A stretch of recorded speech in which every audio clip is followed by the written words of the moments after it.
Hola familias, continuamos con este proyecto, esta puerta de salida, videolibro, audiolibro, video número 12, ¿no? Hablábamos de el trabajo de la sinarquía con sus religiones y esoterismo vano y pues la manipulación de lo simbólico, de los signos y demás. Y sobre todo la New Age, ¿no? La New Age con su vena experimental para que evoluciones y llegues a otros estados superiores de la materia. Eh, entonces, decía yo que Juan Matus en la obra, todas las, porque no solamente es un libro, es un montón de textos donde se profundiza del mito. El mito lo que usted le permite conectarse con la tesis fundamental, ¿no? Que es lo que llamamos ya no la tesis fundamental, en su libro Los Fundamentos de la Sabiduría Hiperbórea. Y que los gnósticos,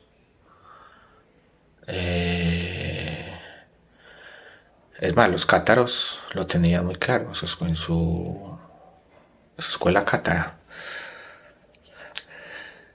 Y es que, pues hay como una entidad, digo cómo, pero es como para suavizar un poco, que inferior, que organiza el caos, ¿no?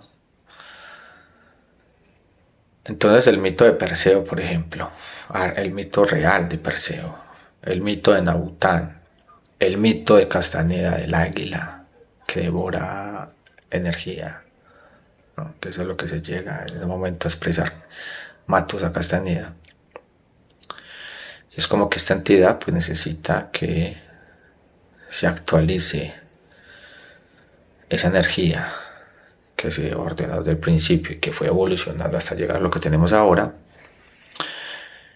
Y ella consume esa energía y se constituye. Para la creación lo más importante es el lugar donde se... No es que las otras órdenes materiales no sean importantes, o órdenes metafísicos no sean importantes, todos son importantes.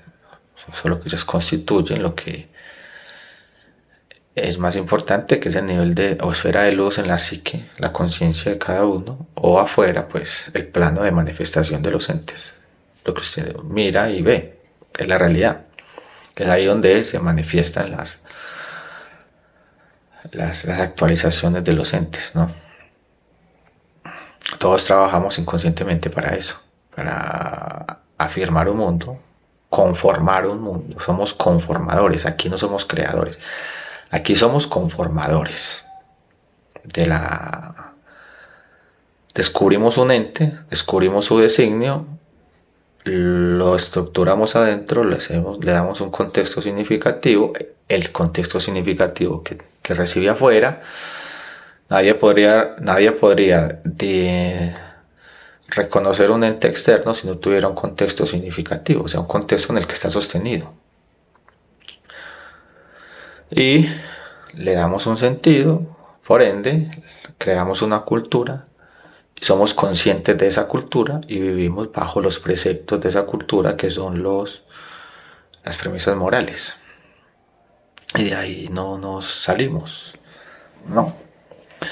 Pues bueno, para el águila de Castaneda, de Juan Matos, es crear un cuerpo energético lo suficientemente real y denso que se le entregue a esta entidad y pues su verdadera esencia salir. Eso tiene un significado profundo, ¿no? Para el que lo ve. Porque del enfrentamiento entre esas dos existencias trascendentales fuera de lo material, es que usted se constituye como un Dios, o sea, que usted en realidad tiene una verdadera individualidad. por eso Lucifer, el ángel caído, ¿no? Lo luciférico. De, de muchas tradiciones gnósticas, inclusive el satanismo, que lo ven, están enamorados de esa condición, pero que de pronto no la comprenden a cabalidad, y que se han encargado también de, pues, a veces darle un significado, un contexto significativo oscuro, por lo cual hay, aparte que la sinarquía pues lo, le encarga de, culturalmente, de echarle más niebla. Entonces, el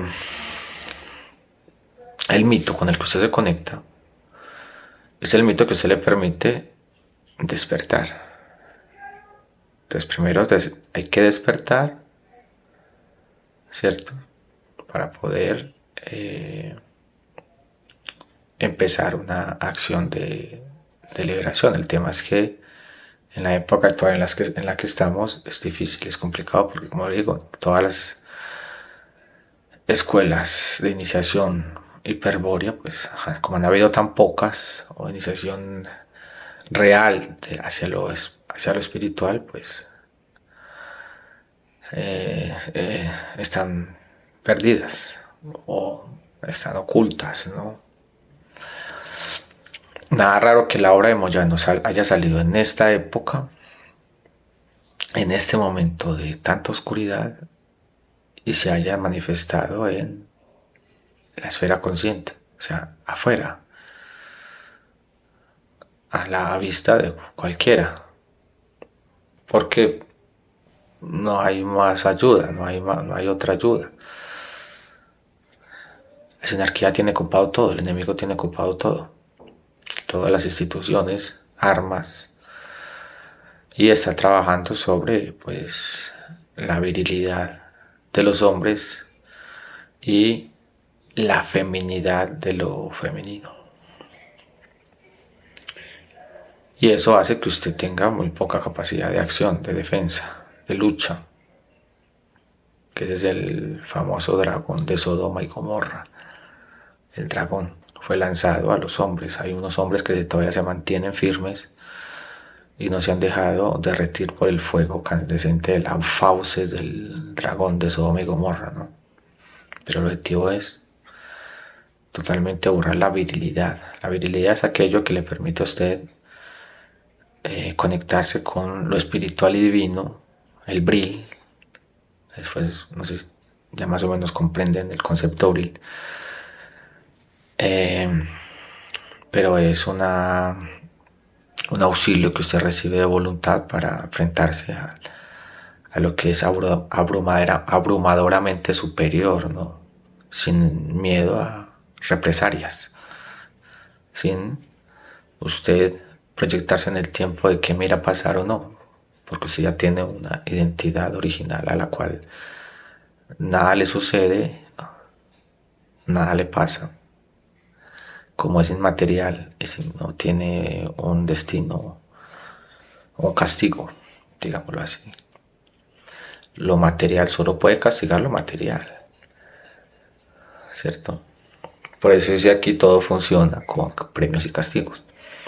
Pero como usted se cree que es el personaje, y, y las emociones actúan sobre el cuerpo físico, entonces pues usted sufre y cree que sufre. Entonces esos mitos, ese reservorio espiritual, salvavidas de la Atlántida, pues ha sido trabajado, ha sido tergiversado culturalmente hasta conocer los mitos que tenemos ahora, y que los cuales pues no nos revelan nada. Y los símbolos, ¿no? Los símbolos de iniciación, que fueron profanados de las escuelas de iniciación espiritual, que fueron sacados y puestos afuera para profanarlos. Por eso es que ya no revelan absolutamente nada al hombre, aparte de su ceguera espiritual. Pero hay algo dentro suyo que es degradable, ¿no? Que es otro de los conceptos que usted ya pues mediante una analogía comprende fácilmente. ¿Cómo se degrada un pueblo? Pues primero se empiezan a tratar de atacar sus valores de base, su cultura de base. Está el pensamiento crítico de que lo actual es lo que sirve, lo pasado no. O sea, como que se va despegando y desmutilando de sus raíces, de sus ancestros, ¿cierto? De su raza, de su reservorio espiritual, cultural, que era mucho más acercado es más cerca del origen, o sea, el momento del encadenamiento de la caída, por tanto recuerda más cosas espirituales, se le van diciendo que lo anterior no sirve, es más, van diciendo que su cultura no sirve, ¿cierto? Van calando ese discurso al punto en que usted ya desdeña de su propia, donde vive, ¿cierto? Su cultura y demás. ¿Con quién logran eso? Pues con las mismas acciones de políticos corruptos, de gente que se vende, que comete engaño y traición hacia su propio pueblo. Pues quién no va a pensar eso, ¿no? ¿Quién no va a pensar que si su líder es así, pues pues el pueblo es así? Porque esa es la cultura que nos han dicho, que los líderes se parecen al pueblo y que cada líder es lo que el pueblo quiere. Eso tiene en el fondo un grado de certeza, pero era por lo que hablábamos anteriormente en el vídeo de quién eran los verdaderos reyes de antes, ¿no? Pero esto lo hacen con el trabajo de usted perder sus raíces. Cuando usted no tiene dónde asentarse, dónde arraigarse, para no dejarse degradar, es como un edificio que le tumban las columnas, como las bombas que le pusieron a los edificios del 9/11, que le tumbaron las columnas, pues el edificio se cae. Y eso es lo que tenemos adentro, una destrucción de las identidades de cada pueblo. Y las universidades, pues, más asusan eso. Dicen que los conceptos de ciertas cosas no sirven, que sirve, que no sirve. Yo tenía un profesor en la universidad que era el asesor de proyecto investigativo y él te decía que sí, que no, que cita sí, que cita no, que autor sí, que autor no. Y para usted poder vencer eso necesitan una capacidad de argumentación que trascienda lo lógico racional, ¿no? Y la cultura positivo cientifista, ¿cierto? De eso. Pues es que a mí la universidad me estaba destruyendo por dentro. Era una hostilidad para ir a estudiar impresionante. No era capaz de asistir. Entonces, esa desarraigo hace que no tengamos donde sostenernos. Y resulta que ese arraigo es el espíritu. El primer antepasado que usted, el primer símbolo del origen, después miramos, que se manifestó en un microcosmos, usted lo tiene ahí adentro. Ese es el origen. Hay que ir hasta ese. Y hay que librar todas las capas de ilusión, de cultura, de demás, de esquemas de sí mismo, o sea, de vidas pasadas que usted tiene adentro para poder acceder a ese primer yo.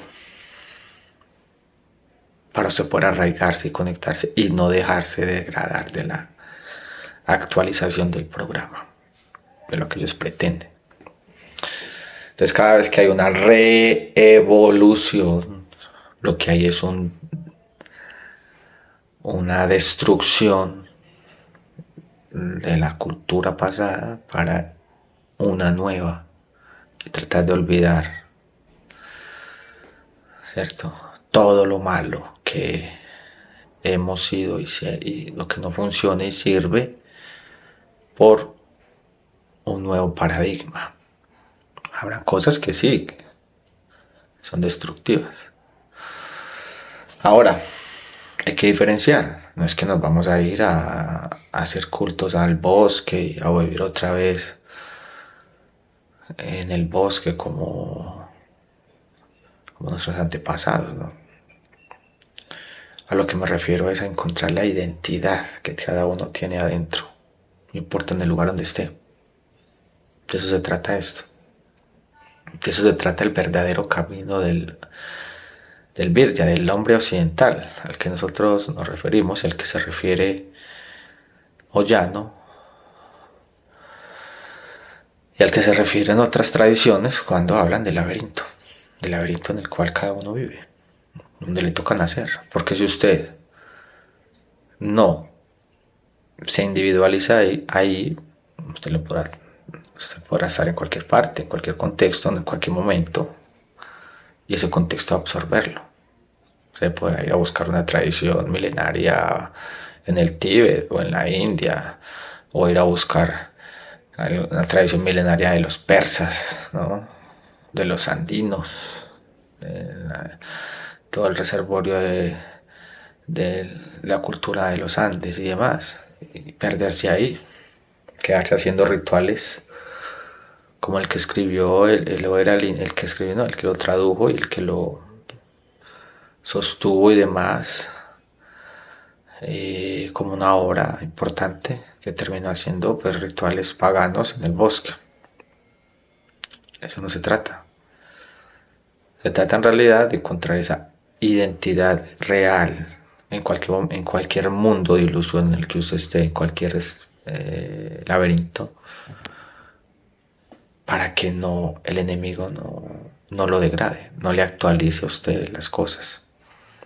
El programa no es un ser arcaico, desactualizado o un uga uga como pretende la sinarquía decirle al que no es capaz, al que no se actualiza, ¿no?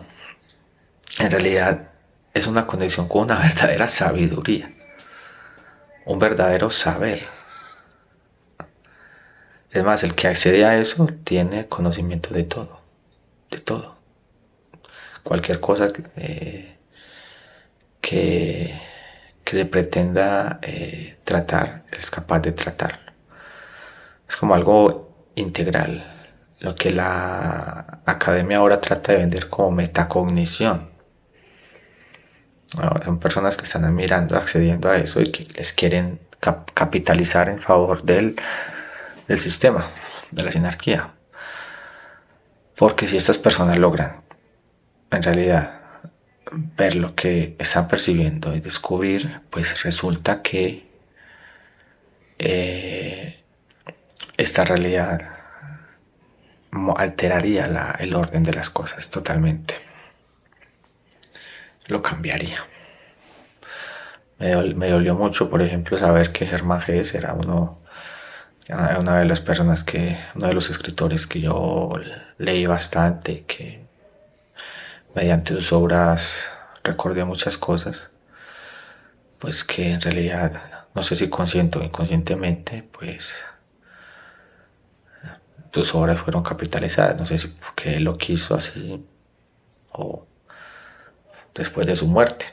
Porque aquí los que actúan en el plano cultural, que son visibles, que crean fundaciones y demás, cogen las obras de aquellos que iban en contra de ellos, el mismo sistema, de ellos mismos, esos que mueven los hilos culturales y el pensamiento, pues las cogen esas obras y las vuelven a su favor, ¿no? Y crean fundaciones. La Fundación Goethe, ¿no? Toda la obra de Nietzsche y demás. Estas personas llegan a donde los familiares de los difuntos y les ofrecen una cantidad infernal de sus obras y pierden el control sobre el pensamiento original de estos hombres. Y ahí es donde los alteran lo que en realidad ellos pretendían decir, que como estamos en la máquina aquí adentro, en la psique, en lo racional, no pretende decir las cosas de la mejor manera, pero a veces es imposible porque lo espiritual es muy difícil no se describe. Por eso es que esto es tan difícil. ¿Por qué? Porque esto es un trabajo personal. Y ese trabajo personal es imposible usted escribirlo. El trabajo personal que cada uno logre no lo va a poder plasmar en nada. Por eso, entre más simple las cosas, antes era mejor. Un símbolo, un signo o lo que sea fuera, era un lenguaje más trascendente. Usted puede crear un sistema de lenguaje de comunicación con otros que estén en el mismo camino. Así. Saludos a todos.